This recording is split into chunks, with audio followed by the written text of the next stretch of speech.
3년 동안 ISA나 연금저축펀드, IRP 같은 금융상품에 투자하고 13번째 월급이라는 연말정산 때 3년간 최대 745만원 환급받을 수 있다면 당신은 어떻게 하실 건가요?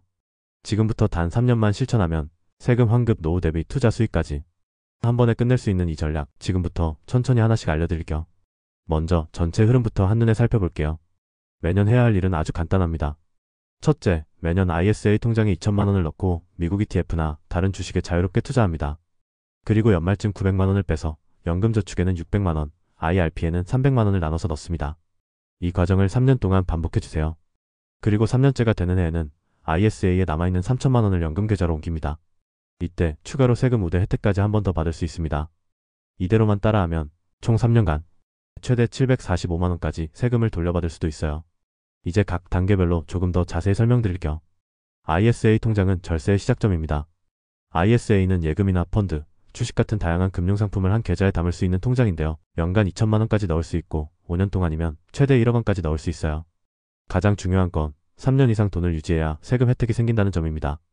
일반형은 200만원, 서민형은 400만원까지 수익에 대해 세금이 없고 그 이상 수익도 9.9%로 분리과세되어 세금이 붙기 때문에 일반 계좌보다 훨씬 유리하죠. 주의할 점도 있어요. 3년을 채우지 못하고 해지하면 이런 모든 혜택이 사라집니다.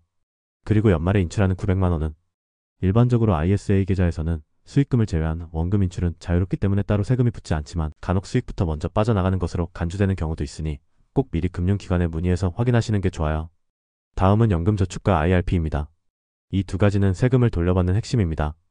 연금저축은 누구나 가입할 수 있고 연간 최대 600만원까지 세액공제가 가능합니다. IRP는 직장인과 자영업자 모두 가입할 수 있고 연금저축과 합쳐서 최대 연간 900만원까지 세액공제를 받을 수 있어요. 세액공제율은 소득에 따라 다릅니다.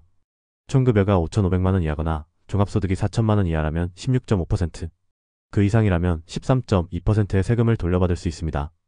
즉 매년 900만원씩 3년간 넣으면 매년 약 118만원에서 148만원, 3년간 총 356만원에서 최대 445만원까지 환급받을 수 있어요. 여기에 더해 ISA 계좌 만기가 되는 3년차에 ISA에서 연금계좌로 3천만원을 옮기면 이전 금액의 10%, 최대 300만원까지 세액공제를 한 번 더 받을 수 있습니다.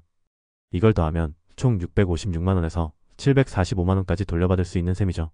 이 정도 금액이면 해외여행 2-3번 정도 갈 수 있는 금액인데 이걸 놓치면 억울할 것 같지 않나요? 이건 단순한 절세가 아니라 정부가 운영하는 확실한 세금 환급 기회입니다. 다만 이 제도는 2025년 12월 31일까지 한시적으로 운영되는 제도이기 때문에 그 안에 실행하셔야 혜택을 받을 수 있어요. 지켜야 할 주의사항 몇 가지가 있습니다. ISA는 무조건 3년을 채워야 세금 혜택이 유지됩니다. 그리고 연금저축과 IRP는 55세 이전에 해지하면 지금까지 돌려받았던 세액공제 금액에 대해 다시 세금을 내야 하고 운영 수익에 대해서도 기타 소득세가 붙게 됩니다. 즉 중도 해지하면 오히려 손해가 날 수 있다는 거죠. 또한 상품에 따라 조건이 조금씩 다르기 때문에 가입 전에 꼭 설명서를 확인하고 투자 성향에 맞는 상품을 신중하게 선택하는 게 중요합니다. 그렇다면 2026년 이후에도 ISA에서 연금계좌로 옮기면 10% 세액공제를 받을 수 있을까요? 안타깝게도 현재로서는 불확실합니다. 이 제도는 2025년 12월 31일까지 한시적으로 연장된 조치이기 때문에 그 이후에는 종료되거나 조건이 바뀔 가능성이 높습니다. 다시 말해 2025년이 확실하게 이 혜택을 누릴 수 있는 마지막 기회일 수 있다는 점 꼭 기억해두세요. 그럼 이 중요한 기회를 놓치지 않기 위해 어떻게 준비해야 할까요? 첫 번째로 ISA 계좌에서 전환 신청은 2025년 11월이나 12월쯤 완료하는 것이 가장 안전합니다. 제도상으로는 ISA 계좌 만기 후 60일 안에 전환하면 혜택을 받을 수 있지만 혹시 모를 변수에 대비해 연내에 끝내는 것이 좋습니다. 두 번째, 전환 대상이 될 연금저축이나 IRP 계좌는 미리 만들어두세요. 만기 직후에 바로 옮길 수 있도록 준비해두면 좋습니다. 이제 마지막으로 한 번 더 전체 흐름을 정리해볼게요. 매년 ISA에 2천만원을 넣고 연말엔 900만원을 빼서 연금저축과 IRP에 나눠 넣습니다. 이걸 3년간 반복하고 ISA 계좌 만기가 되는 세 번째 해에는 ISA 계좌에 남은 3천만원을 연금계좌로 옮깁니다. 만약 3천만원 전환이 너무 과도한 금액이라고 생각된다면 조금만 전환해도 됩니다. 그 결과 연말정산 때 최대 745만원까지 환급받을 수 있습니다. 어렵지 않죠? 이 전략은 정말 쉽고 강력합니다. 금융을 잘 모르는 분들도 충분히 따라할 수 있고 투자를 계속하면서도 동시에 세금을 줄이고 자연스럽게 노후까지 준비할 수 있어요. 절세는 아는 사람이 이깁니다. 지금부터 차근차근 시작하셔도 전혀 늦지 않았어요. 중요한 건 미리 시작하는 것. 지금 바로 시작해보세요.